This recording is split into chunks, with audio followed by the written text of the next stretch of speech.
Également entre l'Inter et le Bayern, l'autre quart de finale du soir. Arsenal qui revient en demi-finale de Ligue des Champions, c'est un petit événement. Oui, car la dernière fois qu'Arsenal était en demi-finale de la Ligue des Champions, l'un d'entre nous était sur le terrain. Ah, Bertrand, Bertrand, c'était vous, non? Ouais, je voulais vous l'avouer, enfin, il est tapis dans l'ombre depuis 15 ans, mais... Qui donc? Il a un sourire depuis de longues minutes. Eh oui, Samir. Est-ce qu'il a vu un grand match, c'est pour ça? En Non, 2009. non, parce que non, je trouve que le football a triomphé ce soir. C'est collectif qui a pris le dessus sur une constellation de stars entre guillemets. Et donc non et content pour Arsenal de revenir en demi-finale. Hein. La troisième 2009. demi-finale seulement de Ligue des Champions. Retour à ce niveau-là. Ouais, 16 ans sans présence en demi-finale, ça signe quand même l'événement de ce qui se passe ce soir du côté d'Arsenal. Hein, c'est énorme. Faut souligner le travail de Mikel Arteta, des dirigeants aussi londoniens qui ont été patients avec lui. Parce qu'au départ, les résultats n'étaient pas forcément là. Et après, il a vraiment construit un effectif, un collectif. On peut le voir avec énormément d'absents sur le plan offensif. Son équipe est cohérente. Mikel Arteta, formé au Barça, mais qui est basque, je précise. J'ai dit qu'il était catalan, les susceptibilités régionales, oui. Il faut faire attention. Il est bien basque, Mikel Arteta. On va regarder peut-être les buts de... Au niveau européen, face à Madrid, 2 victoires et aller gagner à Madrid aussi, alors qu'on pensait que Madrid allait réagir.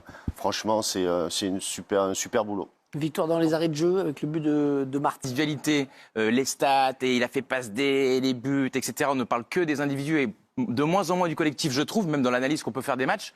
Ben, il y a eu quelques années où le Paris Saint-Germain a échoué. Ce sont principalement des collectifs qui l'ont oui.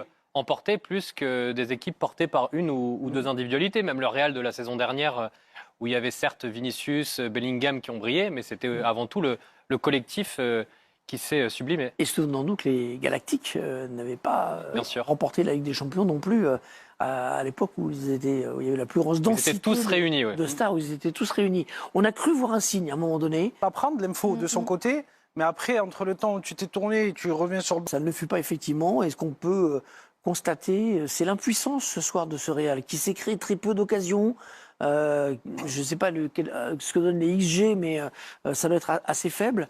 Il y a une impuissance globale des attaquants de devant qui dure depuis plusieurs jours d'ailleurs. Oui, on a beaucoup parlé ces dernières semaines du manque d'investissement défensif de ces quatre-là, mais Des joueurs qui sont capables d'utiliser leur vitesse et leur technique pour justement faire la différence, et ça ne passe plus du tout.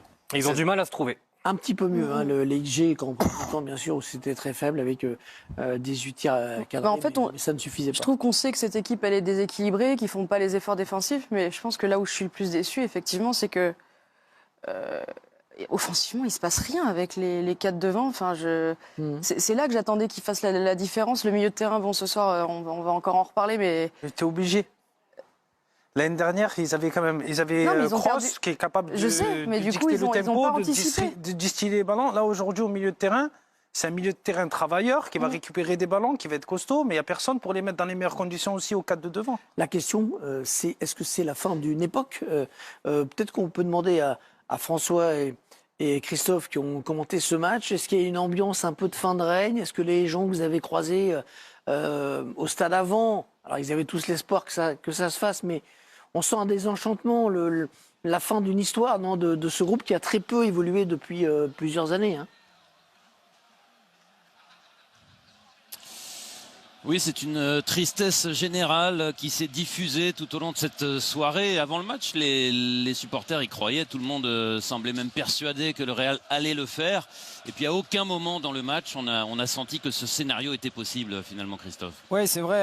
Il y avait peut-être plus d'espoir aujourd'hui que d'habitude parce que les années précédentes ont eu leur lot de gloire. Et c'est vrai que finalement, les attentes étaient beaucoup trop fortes par rapport à ce qu'on a vu ce soir. Mais finalement, il n'y a pas de surprise. Je rejoins Samir. Moi, je suis assez ravi ce soir que le football ait triomphé parce que le collectif d'Arsenal a pris le pas sur les individualités du Real. Mais c'est vrai que ce Real a du mal vraiment à se trouver, à créer quelque chose. Ça manque vraiment d'inventivité, de génie, de folie. Voilà, on les a sentis dans l'incapacité totale aujourd'hui à provoquer les choses et à faire la différence. Après, je ne sais pas si c'est la fin d'une histoire. C'était censé être le début d'une nouvelle histoire avec l'arrivée de Kylian Mbappé. Force est de constater que ça n'a pas fonctionné cette saison. Juste un mot avant de parler de Kylian Mbappé. Le Real éliminé en quart de finale.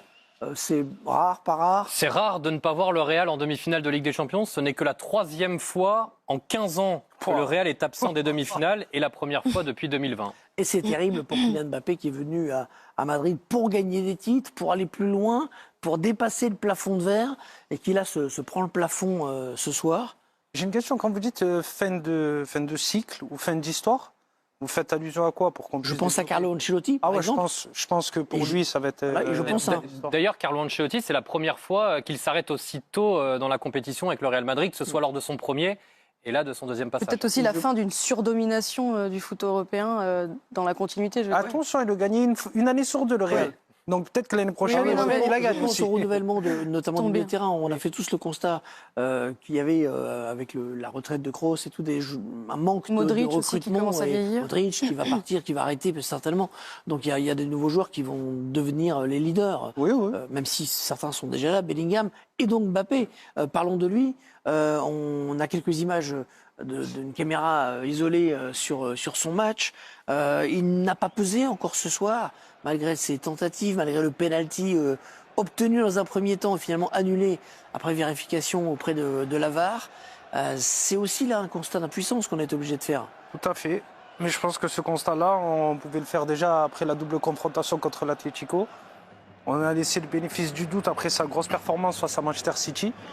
Mais aujourd'hui, force est de constater que s'il n'y a pas un gros collectif derrière avec des joueurs qui le mettent dans les meilleures conditions, il a un peu plus de mal à exister parce que ses qualités principales qui lui ont permis de faire la différence pendant tant d'années. Kylian Mbappé, mon ami, t'es vraiment poisseux. Hein. Tu quittes le Paris Saint-Germain et se qualifies en demi-finale. Tu viens au Real Madrid. On devient la pire version de nous-mêmes. Je ne dis pas que cette défaite-là était de ta faute, mais ton arrivée à bousculer beaucoup de choses. C'est dans ces matchs-là que t'es censé prendre tes responsabilités. C'est ici t'es censé nous montrer qui tu es vraiment. Des 4 derniers matchs du Real Madrid en Ligue des Champions, c'est-à-dire les phases d'élimination directe, le gars a marqué 0 but. 0 but et 0 passe décisive. Et quand c'est pour marquer des doublés, des triplés face à des Las Palmas, des Girona, là t'es prêt. Après le but de Vinicius, je m'attendais à ce que le Real Madrid se réveille vraiment et qu'on commence à enchaîner les buts. Eh ben non, on était là, on jouait comme si, voilà, on menait au score. On est resté là à se regarder. Arsenal, ils sont venus mettre le deuxième. En fait, moi, ce qui me fait mal, c'est tout le soutien qu'on les a donné. Après tout ce qu'on a organisé là aujourd'hui, comment vous pouvez prendre ce genre de match-là? C'est pas possible, vraiment, c'est une honte. Rodrigo aussi, toi, je t'ai pas oublié parce que toi, souvent, tu passes dans les mailles du filet. Je sais pas comment on dit, mais aujourd'hui, toi aussi, t'as été pété. Fantomatique comme d'habitude. Toi, tu m'as pas habitué à ça dans les phases finales. La saison dernière, t'étais bouillant, mais là, cette saison, qu'est-ce qui se passe? Et Carlo Ancelotti, mon ami, toi, tu peux déjà plier bagage parce que la dernière fois en conférence de presse, on t'a demandé si ce match-là allait déterminer ton futur au Real Madrid. Tu nous as dit non, ce match-là ne veut rien dire, ça va pas déterminer mon futur. Ça va déterminer.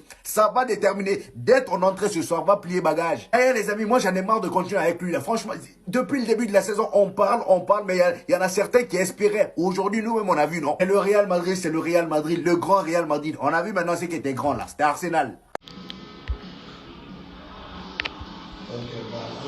Merci beaucoup, merci de vous abonner et de liker les vidéos. Je suis pour revenir sur le point de presse de Xabi Alonso. Il dit que nous sommes davantage, mais nous sommes dans la lutte pour la Liga. Nous avons le match contre Barcelone, nous avons la finale de la Coupe du Roi, nous avons la Coupe du Monde des clubs dans une saison sans fin.